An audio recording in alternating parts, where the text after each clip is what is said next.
नमस्कार साथियों, आज आपकी भूगोल की पहली कक्षा प्रारंभ की जा रही है। और साथियों, भूगोल की इस कक्षा में आप लोग को जो है ध्यान रखना कि आप लोग को जो है जो चीज़ें भूगोल की कक्षा में पढ़ाई जाएंगी, पहला है जो है मानचित्रण। तो जो मानचित्रण, उससे बहुत सारे प्रश्न आपके बीपीएससी ट्री परीक्षा में पूछे गए हैं। और साथियों, आप लोग की जानकारी के लिए मैं बता दूं, जो ये बीपीएससी ट्री की परीक्षा है उसमें तो भूगोल के प्रश्न आए ही हैं। बाकी इसके अलावा जो भी साथी यूपीपीसीएस प्री की तैयारी कर रहे हैं वो बेझिझक जो है यहाँ से वीडियोस को देख सकते हैं। उनको भी परीक्षा में बहुत सारा यहाँ से जो है सहायता मिलेगी। तो साथियों, आगे बढ़ते हैं। और इसके अलावा साथियों, जो आपका मानचित्रण हो गया, और इसके अलावा आपको एनसीईआरटी एससीईआरटी कराया जाएगा और उससे संबंधित जो भी परीक्षा में प्रश्न आए हैं उनकी भी जानकारी दी जाएगी। और इसके अलावा साथियों, जो परीक्षा उपयोगी जो आपके जो अलग जो एनसीईआरटी एससीईआरटी में नहीं मिलते हैं, उसके अलावा जो कॉन्सेप्ट्स हैं, तो परीक्षा संबंधी जो अलग कॉन्सेप्ट्स हैं उसके बारे में भी आपको जो है इस भूगोल सीरीज में आपको जानकारी दी जाएगी। तो साथियों, जो भूगोल का जो आपका ये सब्जेक्ट है, विषय है, इसमें जो है आपका बीपीएससी पीआरटी में प्रश्न पूछे गए हैं। बीपीएससी पीआरटी में प्रश्न पूछे गए हैं। इसके अलावा जो 40 क्वेश्चन का जो जीएस का सेट होता है, 6 to 8, 9 to 10, 11, 12, सब में जो है भूगोल से प्रश्न पूछे गए हैं। बहुत अच्छे अच्छे प्रश्न पूछे गए हैं और उसमें कई सारे प्रश्न जो है वो मानचित्र से भी पूछे गए हैं। तो इसलिए जो आपको विश्व का मानचित्र है और इसके अलावा जो भारत का मानचित्र है, और चूँकि आप बीपीएससी की परीक्षा दे रहे हैं तो इसलिए आपको बिहार का भी मानचित्र की जानकारी या इन सब की जो भौगोलिक स्थितियाँ हैं उनकी जानकारी होना बहुत आवश्यक है। तो साथियों, आगे बढ़ते हैं। अब यहाँ पे आपको जो है ध्यान रखना है कि जो भूगोल का मानचित्रण है उसके अंतर्गत हम 3 चीज़ें पढ़ने वाले हैं। पहला तो हो गया विश्व का मानचित्र, ठीक है साथियों। इसके अंतर्गत हम 7 महाद्वीप के बारे में पढ़ेंगे, जो 7 महाद्वीप हैं उसके बारे में हम पढ़ेंगे। और इसके अलावा भारत का मानचित्रण है और भारत के बारे में, भारत की जितनी भी भौगोलिक विशेषताएँ हम सबको कवर करेंगे, ठीक है साथियों। हिमालय के साथ में पश्चिमी घाट के बारे में, पूर्वी आपका जो हिमालय वाला पार्ट है, इसके अलावा जितनी भी चीज़ें हैं जो आपकी भौगोलिक परिस्थितियाँ निर्धारित करती हैं, नदी तंत्र वगैरह, सब कुछ आपको जो है इस भारत के मानचित्रण में कवर कराया जाएगा। और बिहार मानचित्रण में साथियों, जो बिहार की भौगोलिक स्थिति है, तो आपको बिहार की जो भौगोलिक स्थिति है उसके बारे में जानकारी दी जाएगी। बिहार में जो भी पहाड़ हैं, नदी तंत्र वगैरह हैं, तो उससे रिलेटेड जो भी प्रश्न आपके भौगोलिक परिस्थितियों से पूछे गए हैं अभी तक, उन सबको भी कवर कराया जाएगा। तो आपकी जो साथियों ये जो कक्षाएं बहुत महत्वपूर्ण होने वाली हैं इन, और आपकी साथियों जो कक्षाएं हैं भूगोल मानचित्रण की, ये आपका आधार तय करेंगी। ये आपका आधार तय करेंगी कि आगे जो है आप लोगों को जो है भूगोल के जो कॉन्सेप्ट बहुत ही आसानी से समझ में आएंगे। और काफ़ी सारी चीज़ें जो है मानचित्र से जुड़ी होती हैं। जब आप लोकेशन आपके दिमाग में होता है, भौगोलिक स्थितियाँ आपके दिमाग में होती है, तो आप बहुत आसानी से प्रश्नों को कर ले जाते हैं। और साथियों, जो विश्व का मानचित्रण होगा उसके अंतर्गत, जो विश्व का मानचित्रण होगा उसके अंतर्गत हर एक महाद्वीप में 7 महाद्वीप के बारे में हम पढ़ेंगे। और हर एक महाद्वीप में साथियों हम लोग पर्वत श्रृंखलाओं के बारे में जानकारी लेंगे, जहाँ पे महत्वपूर्ण चोटियों के बारे में आपको बताया जाएगा। उसके अलावा अगर ज्वालामुखी पर्वत वहाँ पे हैं तो उनके बारे में जानकारी दी जाएगी। इसके अलावा साथियों पठार के बारे में जानकारी दी जाएगी, मैदान जो वहाँ पे पाए जाएंगे उनके बारे में जानकारी दी। इसके अलावा साथियों मरुस्थल जो कि बहुत ही महत्वपूर्ण है, इनके बारे में जानकारी दी जाएगी। इसके अलावा साथियों महासागरीय धाराएँ, जिनको ओशियनिक करंट्स बोलते हैं, ये उष्ण और शीत 2 प्रकार की होती हैं, वार्म और कोल्ड करंट्स होती हैं, तो इनके बारे में आपको जानकारी दी जाएगी। प्रमुख द्वीप समूह जो आपकी परीक्षा की दृष्टि से महत्वपूर्ण है उनके बारे में जानकारी दी जाएगी। इसके अलावा महत्वपूर्ण नदी तंत्र या नदियाँ जो हैं, जिस भी महाद्वीप में जो भी महत्वपूर्ण नदी तंत्र या नदियाँ हैं उनके बारे में जानकारी दी जाएगी। जिससे जैसे आपको ध्यान होगा कि अमेजन नदी से जो है पीआरटी परीक्षा में प्रश्न पूछा गया था, तो उसी तर्ज पे जो है आपको जो है तैयारी कराई जाएगी। और इसके अलावा जितने भी प्रश्न आपके मानचित्र से पूछे गए हैं, मैंने उसका जो भूगोल का पीआरटी का 2 भाग अभी तक अपलोड किया है। तो जिन भी साथियों ने पहला और दूसरा पार्ट नहीं देखा है, तो 2 पार्ट आपके साथियों हैं, पहला और दूसरा। तो इन 2 पार्ट में साथियों भूगोल मानचित्र से बहुत सारे प्रश्न पूछे गए हैं। इस वजह से जो है आपका जो है भूगोल मानचित्र की कक्षाओं से आपकी जो भूगोल की कक्षा है वो आपकी प्रारंभ की जा रही है। और साथियों, जो भूगोल का मानचित्र है, मैं दावे के साथ में कह सकता हूँ, जिस तरीके से आपको यहाँ पे कक्षाएं दी जाएंगी भूगोल के मानचित्रण से, वो आपको बीपीएससी टीडी परीक्षा की तैयारी कराते हुए कोई भी कोचिंग संस्थान आपको प्रोवाइड नहीं कराएगा। ठीक है साथियों, तो आपको यहाँ पे ये इस चैनल से जुड़ने का एक फ़ायदा ये भी होगा कि आपको भूगोल के बारे में SCRT NCERT तो पढ़ाया ही जाएगा, इसके अलावा जो है आपको मानचित्रण का जो है अतिरिक्त जो है आपको नॉलेज प्रोवाइड कराया जाएगा, और उसके तहत आप जो है परीक्षा में बहुत मजबूती से जो है अपने आप को रख पाएंगे, और कोई भी प्रश्न आएगा तो आपके बहुत आसानी से सॉल्व हो जाएंगे। ठीक है साथियों, फिर इसके अलावा साथियों हम लोग महत्वपूर्ण झीलें हैं, लेक्स हैं, उनको देखेंगे, जलप्रपात, वाटरफॉल्स वगैरह हैं तो वो सब देखेंगे, बाकी ये सारी चीज़ें देखेंगे। और इसके अलावा अगर कुछ और महत्वपूर्ण होगा तो हम उसको भी कवर करेंगे साथियों। अब इसके बाद हम लोग आते हैं, अब साथियों जो भौगोलिक स्थिति आपकी होती है उसको जानने से पहले हमको जो है दिशा का भी ज्ञान होना चाहिए। तो मैं यहाँ पे आप लोग के लिए रिवाइज कर दे रहा हूँ। अब जैसे आपका ये सबसे ऊपर जो होता है उसको उत्तर दिशा बोलते हैं, उत्तर के नीचे क्या होता है, दक्षिण दिशा होती है, इधर आपका पश्चिम दिशा हो गया और इधर आपका पूर्व दिशा। मान लीजिए कि ये हम जो है ये पृथ्वी हमारी है, और पृथ्वी अगर हम यहाँ पे एक रेखा खींच रहे हैं, दो रेखाएं खींच रहे हैं, तो आपका अगर देखना हो कि उत्तर दिशा कौन सी होगी तो मैंने आपका यहाँ पे समझा दिया। तो ये आपका उत्तर हो जाएगा, दक्षिण हो जाएगा, पूर्व हो जाएगा, पश्चिम हो जाएगा।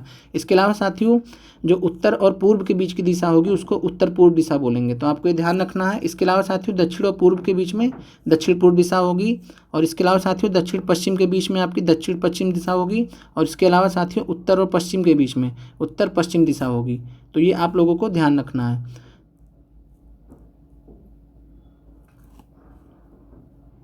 ठीक है साथियों, फिर आगे बढ़ते हैं। फिर यहाँ पे आपका जो है, अब आपको ध्यान रखना है कि जो दक्षिण पश्चिम मानसून है उसका नामकरण जो है दक्षिण पश्चिम मानसून ही क्यों किया गया है। तो साथियों उसका जवाब जो है यह है कि जो आपका जो दक्षिण पश्चिम मानसून है वो आपका जो है दक्षिण पश्चिम से जो है उत्तर पूर्व की तरफ ये जो है बहता है या हवा चलती है, और इसका जो दिशा होता है इस वजह से इसको जो है दक्षिण पश्चिम से चलने की वजह से इसका नाम दक्षिण पश्चिम मानसून है। और साथ ही उसके अलावा उत्तर पूर्व मानसून जो है वो आपका उत्तर पूर्व की ओर से जो है दक्षिण पश्चिम की तरफ चलता है, तो इस वजह से इसको जो है उत्तर पूर्व मानसून कहा जाता है। इसके अलावा साथियों जो पश्चिमी विक्षोभ होता है वो आपका पश्चिम से पूर्व की तरफ ये बहता है। और साथियों आप लोग जानते हैं पश्चिमी विक्षोभ से क्या होता है, तो पश्चिमी विक्षोभ से आपका जो उत्तर पश्चिम भारत है शीत ऋतु में जो है वर्षा होती है। ठीक है साथियों, तो वर्षा होती है शीत ऋतु में, उत्तर पश्चिम भारत में जो है वर्षा होती है। तो आगे बढ़ते हैं, और यहाँ पे आपको जो है यहाँ पे मान लेते हैं कि जो है ये हमारे पृथ्वी है, और साथियों इसके जो केंद्र से जो आपकी जो रेखा गुजर रही है, जो एक सीधी लाइन जो गुजर रही है, जैसे आप सर्किल में डायमीटर समझ सकते हैं, तो जो केंद्र से रेखा गुजरती है भूमध्य, उसको जो है भूमध्य रेखा कहते हैं। और साथियों इसको जो है 0 डिग्री बोला जाता है, और इसको 0 डिग्री अक्षांश बोला जाता है। तो भूमध्य रेखा क्या है साथियों, 0 डिग्री अक्षांश। तो आप लोग को ध्यान रखना है। और आपका जो है यहाँ पे जो भूमध्य रेखा उसको क्या बोलेंगे साथियों, 0 डिग्री अक्षांश। और इसके अलावा इसको इंग्लिश में इक्वेटर बोलते हैं, हिंदी में भूमध्य रेखा बोलते हैं। और साथियों यह जो है संपूर्ण पृथ्वी को 2 भाग में विभाजित करती है। पहला भाग है आपका साथियों उत्तरी गोलार्ध, और दूसरा भाग है साथियों दक्षिणी गोलार्ध। तो आपको ध्यान रखना है कि भूमध्य रेखा जो है पृथ्वी को 2 समान भागों में, उत्तरी गोलार्ध और दक्षिणी गोलार्ध में बांटती है। तो आपको ये ध्यान रखना है। आगे बढ़ते हैं, और इसके अलावा साथियों जो है जब हम लोग अक्षांशीय स्थिति देखते हैं तो उसके बारे में थोड़ा आपको यहाँ पे जानकारी दी जा रही है, और इससे रिलेटेड सवाल आपके बीपीएससी परीक्षा में पूछे गए हैं। तो यहाँ पे जो है जो केंद्र से रेखा गुजरती है उसको बोलते हैं भूमध्य रेखा, जिसको 0 डिग्री अक्षांश बोलते हैं। इसके अलावा साथियों जब हम उत्तर की तरफ बढ़ेंगे तो जो 23.5 डिग्री उत्तरी अक्षांश है, तो 23.5 डिग्री उत्तरी अक्षांश है, इसको क्या बोलते हैं, तो इसको बोलते हैं साथियों कर्क रेखा। तो जो आपका साथियों 23.5 डिग्री उत्तरी अक्षांश है इसको बोलते हैं कर्क रेखा।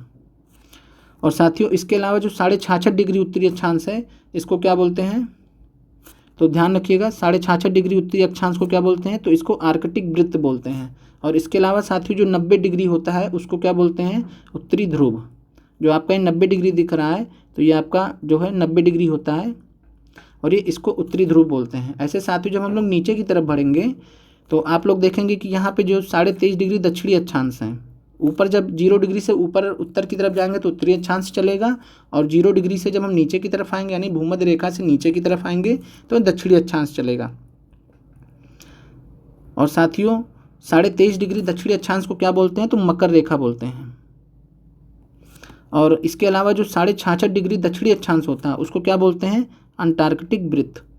तो साथियों और इसके अलावा जो 90 डिग्री जो आपका बिंदु होता है, दक्षिणी बिंदु होता है, इसको क्या बोलते हैं, दक्षिणी ध्रुव। तो आपको ध्यान रखना ऊपर आपका उत्तरी ध्रुव है और नीचे आपका दक्षिणी ध्रुव है। और साथियों आपको ये जो रेखाएं दिख रही हैं इनको क्या बोलते हैं, अक्षांश। ये सब अक्षांश हैं। और साथियों ये एक दूसरे के आप लोग देख रहे हैं कि क्या है, समानांतर है, समानांतर है, पैरेलल है।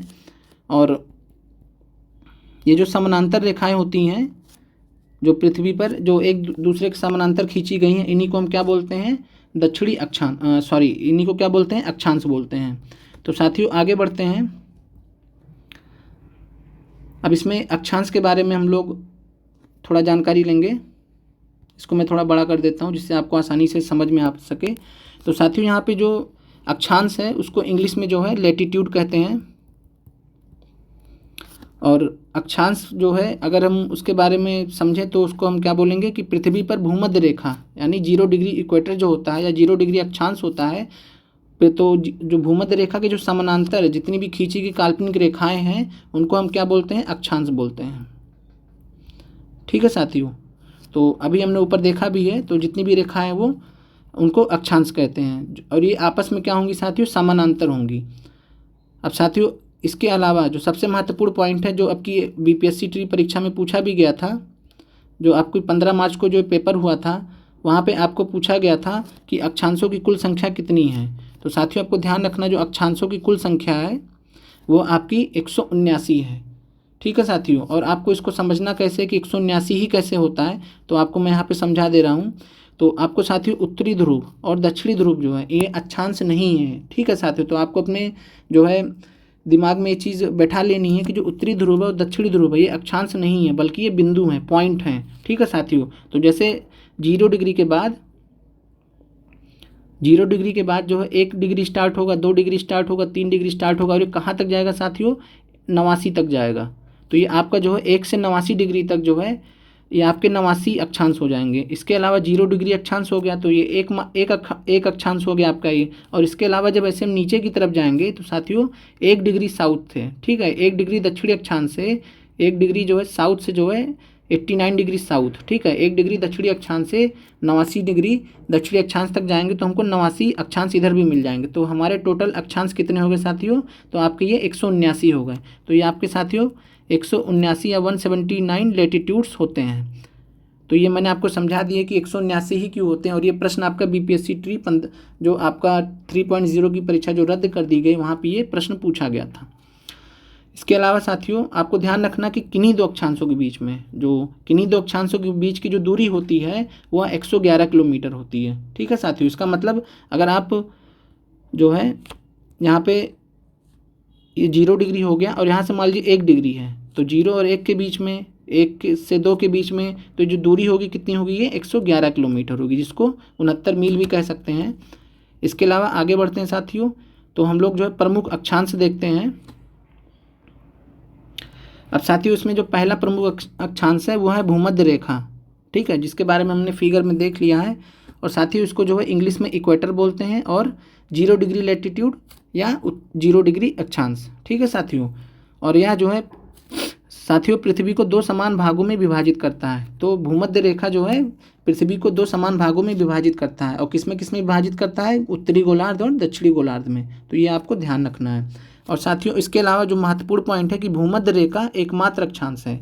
जो हमारे 179 अक्षांश हैं उनमें से जो है भूमध्य रेखा एकमात्र अक्षांश है जो कि बृहद वृत्त है। ठीक है साथियों, तो ग्रेट सर्किल के फॉर्म में ही है। और बृहद वृत्त या ग्रेट सर्किल क्या होता है, तो ये साथियों जब ये पूरे पृथ्वी का, ठीक है साथियों, तो पूरे पृथ्वी का जो है जो सबसे, ये चूँकि उसके व्यास से होकर गुजरता है, ठीक है साथियों, उसके डायमीटर से होकर गुजरता है, तो ये पूरे पृथ्वी को कवर कर लेता है एक बार में, ठीक है साथियों, इसलिए इसको ग्रेट सर्किल या बृहद वृत्त कहा जाता है। बाकी इसके अलावा जब हम ऊपर जाएंगे या नीचे जाएंगे तो जो सर्किल्स हैं उनका साइज छोटा होता चला जाएगा, तो इसलिए जो है वो बृहद वृत्त नहीं कहलाएंगे, ठीक है साथियों। तो बृहद वृत्त कहलाने के लिए जो है पूरे जो सबसे बड़ी लंबाई है, जैसे यहाँ पे व्यास है, तो वो उसके बराबर पूरा जो है उसके चारों तरफ जो उसका परिधि होगा, वहाँ से जब रेखा जो है पूरा घूमते हुए दोनों तरफ, जैसे आपके आगे की तरफ दिख रहा है, पीछे की तरफ भी जब खींची जाएगी तो पूरा सर्किल बनेगा, तो इसलिए ऐसे सर्किल्स को क्या बोला जाता है, बृहद वृत्त या ग्रेट सर्किल। तो भूमध्य रेखा जो है आपका एकमात्र अक्षांश है। आगे बढ़ते हैं साथियों, अब कर्क रेखा के बारे में है। तो कर्क रेखा साथियों, इसमें आपको यहाँ पे ध्यान रखना है, तो जो कर्क रेखा होता है वो 23.5 डिग्री उत्तरी अक्षांश को जो है हम कर्क रेखा बोलते हैं, ठीक है साथियों। इसको 23.5 डिग्री उत्तरी अक्षांश भी लिख सकते हैं। और साथियों आपको जो है ध्यान रखना है कि जो यह कर्क रेखा है, कर्क रेखा भारत को 2 भाग में विभाजित करती है। जब हम भारत की भौगोलिक स्थिति के बारे में मानचित्रण में पढ़ेंगे तो आपको वहाँ पे जानकारी मिलेगी कि जो कर्क रेखा है भारत को 2 भाग में विभाजित करती है। और साथियों इसके अलावा जो है उत्तरायण और दक्षिणायन का कॉन्सेप्ट है, तो वो भी आपको यहाँ पे मैं बता दे रहा हूँ। तो साथियों जो सूर्य का उत्तरायण सूर्य होता है, ठीक है साथियों, तो एक कॉन्सेप्ट है उत्तरायण सूर्य, ठीक है साथियों। तो जो उत्तरायण सूर्य साथियों, या सूर्य की एक दशा होती है, सूर्य की एक दशा होती है, और इसमें साथियों जो है सूर्य होता है वो कर्क रेखा की दिशा में गमन करता हुआ प्रतीत होता है, यानी उत्तर की तरफ, ठीक है साथियों। तो उत्तर की तरफ यानी उत्तर में हमारा क्या है, कर्क रेखा, और दक्षिण में हमारा क्या है, मकर रेखा। तो जो है सूर्य जो है वो कर्क रेखा की तरफ गमन करता हुआ प्रतीत होता है। और साथियों आपको ध्यान रखना है कि जो उत्तरी गोलार्ध होता है वहाँ पे जो दिन लंबे होने लगते हैं और रात जो है छोटी होने लगती हैं। जैसे जैसे उत्तरायण होता जाता है वैसे वैसे दिन लंबे हो जाते हैं और रात छोटी हो जाती है। और जो साथियों सबसे लंबा जो दिन होता है वह आपका 21 जून को होता है। तो उत्तरी गोलार्ध में आपका जो सबसे लंबा दिन होता है तो वह 21 जून को होता है। और आप सभी को पता है कि 21 जून को हम लोग जो है अंतर्राष्ट्रीय योगा दिवस सेलिब्रेट करते हैं। और साथियों जो उत्तरायण का समय होता है वो 14 जनवरी से 21 जून तक होता है। 21 जून को कंप्लीट हो जाता है, ठीक है साथियों। आगे बढ़ते हैं, फिर आते हैं विषुव पर, ठीक है साथियों। तो विषुव भी आपको ध्यान रखना परीक्षा में इम्पॉर्टेंट है। और विषुव को साथियों इंग्लिश में इक्विनॉक्स बोलते हैं। और इक्विनॉक्स का मतलब या विषुव का मतलब होता है जब दिन और रात की अवधि बराबर 12-12 घंटे की होती है तो हम उसको क्या बोलते हैं, विषुव बोलते हैं। और साथियों यह ध्यान रखना आपको कि एक सौर वर्ष में कितनी बार आता है, तो ये 2 बार आता है। कब कब आता है, तो 21 मार्च, आपको डेट भी ध्यान रखना है। 21 मार्च और 23 सितंबर को विषुव पड़ता है या इक्विनॉक्स पड़ता है, ठीक है साथियों। और इसका मतलब क्या होता है, आपको ये भी ध्यान रखना है कि जो विषुव है, विषुव का मतलब क्या होता है, इक्विनॉक्स का मतलब क्या होता है, तो ये दोनों दिन 21 मार्च और 23 सितंबर को जो सूर्य की सीधी किरणें हैं भूमध्य रेखा पर पड़ती हैं, ठीक है साथियों। या सूर्य की जो लंबवत किरणें हैं, सूर्य की जो किरणें हैं वो लंबवत पड़ती हैं भूमध्य रेखा पे, ठीक है साथियों। तो आपको यह ध्यान रखना है। और ये 2 बार एक सौर वर्ष में 2 बार आता है, ठीक है। तो जो विषुव है आपको ध्यान रखना है या एक सौर वर्ष में 2 बार आता है। आगे बढ़ते हैं साथियों, फिर अगला है ग्रीष्म संक्रांति, ठीक है। इस ग्रीष्म संक्रांति को साथियों ग्रीष्म अयनांत भी बोलते हैं। और साथियों जो ग्रीष्म संक्रांति है यह आपका पड़ता है 21 जून को, जिस दिन अंतर्राष्ट्रीय योग दिवस भी मनाया जाता है। इंग्लिश में इसको समर सॉल्स्टिस बोलते हैं। और साथियों ये उत्तरी गोलार्ध में वर्ष का सबसे लंबा दिन होता है और ये लगभग 14 घंटे 47 मिनट का आपका दिन होता है, ठीक है साथियों। तो आपको ध्यान रखना, और ये 21 जून को पड़ता है और रात जो है सबसे छोटी होती है। और इस दिन साथियों सूर्य की जो सीधे किरणें होती हैं वह लंबवत कहाँ पे पड़ती हैं, तो कर्क रेखा के ऊपर पड़ती हैं। तो आपको ध्यान रखना कि 21 जून को जो है सूर्य की जो किरणें हैं, सीधी किरणें हैं, वो लंबवत कहाँ पे पड़ती हैं, तो वो कर्क रेखा के ऊपर पड़ती हैं, ठीक है साथियों। और इसके बाद फिर जो है आपका है शीत अयनांत। तो शीत अयनांत आपको साथियों ध्यान रखना है, शीत अयनांत आपका 22 दिसंबर को पड़ता है। इसको इंग्लिश में विंटर सॉल्स्टिस बोलते हैं। और 22 दिसंबर को साथियों सूर्य की जो किरणें होती है दक्षिणी गोलार्ध में स्थित मकर रेखा पर लंबवत पड़ती हैं, यानी मकर रेखा पे 23.5 डिग्री साउथ पे या दक्षिणी अक्षांश पे जो है सूर्य की जो किरणें हैं वो सीधी पड़ती हैं या लंबवत पड़ती हैं। 22 दिसंबर को आपका यह पड़ता है। और इस वजह से साथियों पृथ्वी का जो उत्तरी गोलार्ध है सूर्य से सबसे अधिक दूर होता है और इस क्षेत्र में जो है शीत ऋतु होती है। ठीक है साथियों, और आपको यह ध्यान रखना कि जो यहाँ आपको ग्रीष्म अयनांत और शीत अयनांत समझाया गया वह उत्तरी गोलार्ध के संबंध में समझाया गया कि उत्तरी गोलार्ध में क्या चल रहा होगा। ठीक है साथियों, तो उत्तरी गोलार्ध में जो है ये आपका सबसे छोटा दिन होगा, शीत अयनांत के दिन यानी 22 दिसंबर को उत्तरी गोलार्ध में जो है सबसे छोटा दिन होगा। आगे बढ़ते हैं साथियों, और साथियों आपको जो है चूंकि अक्षांशों के स्थिति के कारण होता है तो इसलिए मैंने आपको यहाँ पे अक्षांशों को समझाने के क्रम में ये चीज़ें समझा दी हैं। बाकी आपका एनसीईआरटी में इसके बारे में तो डिटेल में है दिया ही है और इसलिए मैंने यहाँ पे कॉन्सेप्ट आपका क्लियर कर दिया है और आपको जो है ये चीज़ें समझ में आ गई होंगी। आगे बढ़ते हैं साथियों, फिर आते हैं आर्कटिक वृत्त पे। तो हमारा जो चौथा इंपॉर्टेंट अक्षांश है उसका नाम है आर्कटिक वृत्त। साथियों इसको आर्कटिक सर्किल बोलते हैं। इसका जो अक्षांश होता है वो 66.5 डिग्री उत्तरी अक्षांश या 66.5 नॉर्थ लेटीट्यूड। और साथियों इसके अलावा और साथियों आर्कटिक वृत्त पे जो है हम जब मानचित्र का अध्ययन करेंगे तो वहाँ पे पाएंगे कि 8 देश जो हैं वो आर्कटिक वृत्त पर स्थित हैं। तो प्रश्न पूछे कि आर्कटिक वृत्त पे कौन मतलब कितने देश हैं, तो 8 देश हैं। बाकी इनके नाम जो है हम लोग आगे मानचित्र में देखेंगे। फिर है साथियों अंटार्कटिक वृत्त। जैसे आर्कटिक वृत्त जो है आपका उत्तरी अक्षांश में है, उत्तरी गोलार्ध में है, तो वैसे ही जो अंटार्कटिक वृत्त जो है साथियों आपका ये दक्षिणी गोलार्ध में है, दक्षिणी गोलार्ध में है।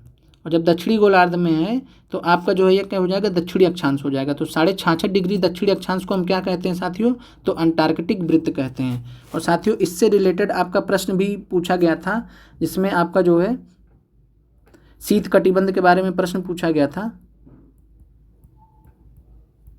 और कटिबंधों के बारे में साथियों कल आपसे डिस्कस किया जाएगा। और उसके बाद जो है हम लोग कुछ जो है देशांतर, थोड़ा बहुत देशांतर के बारे में जानेंगे।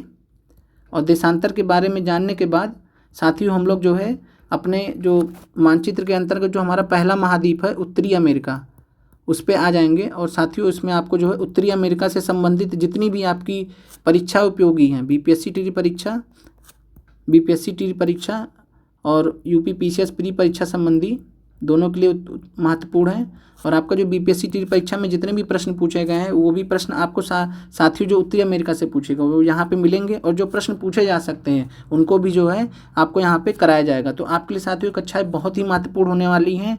और अगर आपको भूगोल में बीपीएससी टी परीक्षा में अपना आधार मजबूत करना है तो आपको जो है ये कक्षाएँ बहुत ही ज़रूरी हैं आपके लिए। और साथियों आपको इसके अलावा ये भी ध्यान रखना है कि जो भूगोल की कक्षाएँ होती हैं, तो आपका जो भूगोल की कक्षाएं होती हैं वो आपकी साथियों आपको ध्यान रखना कि पर्यावरण से जुड़ी हुई होती हैं। तो अगर आपको भूगोल समझ में आएगा तो आपको पर्यावरण भी समझ में आता है। ठीक है साथियों, तो आप लोग को ये चीज़ ध्यान रखना है। और भूगोल का जब आपको सिलेबस कंप्लीट करा दिया जाएगा तो उसके बाद जो है आपको जो है पर्यावरण का सिलेबस कराया जाएगा। और इसके बाद साथियों, और इसके अलावा मैं आपकी जानकारी के लिए बता दूँ कि इस शुक्रवार से आप लोग की जो है भारत राष्ट्रीय आंदोलन का शुभारंभ होगा। और बहुत अच्छे से जो है आपको यहाँ पे टॉपिक्स समझाए जाएंगे, बहुत अच्छे से आपको कॉन्सेप्ट्स कराए जाएंगे। तो आपको जो है भारतीय राष्ट्रीय आंदोलन के बारे में जो भी बीपीएससी टी परीक्षा में जितने भी प्रश्न पूछे गए हैं सबकी तैयारी यहाँ पे की जाएगी। और यहाँ पे आपका एससीईआरटी एनसीईआरटी परीक्षा में जो एससीईआरटी एनसीईआरटी से अलग जो भी पूछे गए सब कुछ आपको यहाँ पे कवर कराया जाएगा। और बहुत ही शानदार तरीके से आप लोगों की क्लासेस यहाँ पे ली जाएंगी। तो साथियों आज के लिए बस इतना ही। कल हम लोग जब मिलेंगे तो वहाँ पे आप लोगों को जो है देशांतर के बारे में जानकारी दी जाएगी। जैसे आज हमने अक्षांश के बारे में पढ़ा तो कल आपको देशांतर के बारे में जानकारी दी जाएगी। और उसके बाद साथियों जो है हम लोग इसके अलावा कटिबंध के बारे में भी देख लेंगे। और इस कटिबंध से साथियों पीआरटी परीक्षा में सवाल पूछा गया था आपका बीपीएससी ट्री में। और इसके अलावा साथियों इसके बाद फिर हम लोग कहाँ जाएंगे, महाद्वीप पे। और महाद्वीप को पढ़ने और समझने के क्रम में जो पहला महाद्वीप हम लोग कल जो अध्ययन करने वाले हैं वो है उत्तरी अमेरिका। तो साथियों आप लोग इस वीडियो को बहुत अच्छे से देख लीजिएगा, समझ लीजिएगा। और जहाँ पे अगर किसी को किसी प्रकार की कन्फ्यूजन या कुछ भी होता है तो आप लोग जो है कमेंट सेक्शन के माध्यम से मुझसे पूछ सकते हैं। और साथियों चैनल को ज़्यादा से ज़्यादा शेयर और सब्सक्राइब कर दें। और साथियों बीपीएससी ट्री परीक्षा में एकमात्र चैनल है जो आप लोग का वास्तविक रूप से जो है भूगोल का आपका जो सिलेबस है, भूगोल का जो पाठ्यक्रम है वो आपका वास्तविक रूप में कवर कराया जा रहा है इस चैनल पे। तो आप लोग ज़्यादा से ज़्यादा साथियों को इस चैनल से जोड़ें और आपको जो है आने वाले दिनों में बहुत फ़ायदे होने वाले हैं। और साथियों जब आप अगले क्लास में जो है उत्तरी अमेरिका महाद्वीप के बारे में जो जितनी भी ज़रूरी तथ्य हैं, जितनी भी ज़रूरी चीज़ें हैं, बहुत ही आप डायग्राम के माध्यम से, चित्र के माध्यम से आप उसको समझ जाएंगे। तो साथियों आज के लिए बस इतना ही। आप लोग को जो है नवरात्र की ढेर सारी शुभकामनाएं। जय हिंद साथियों।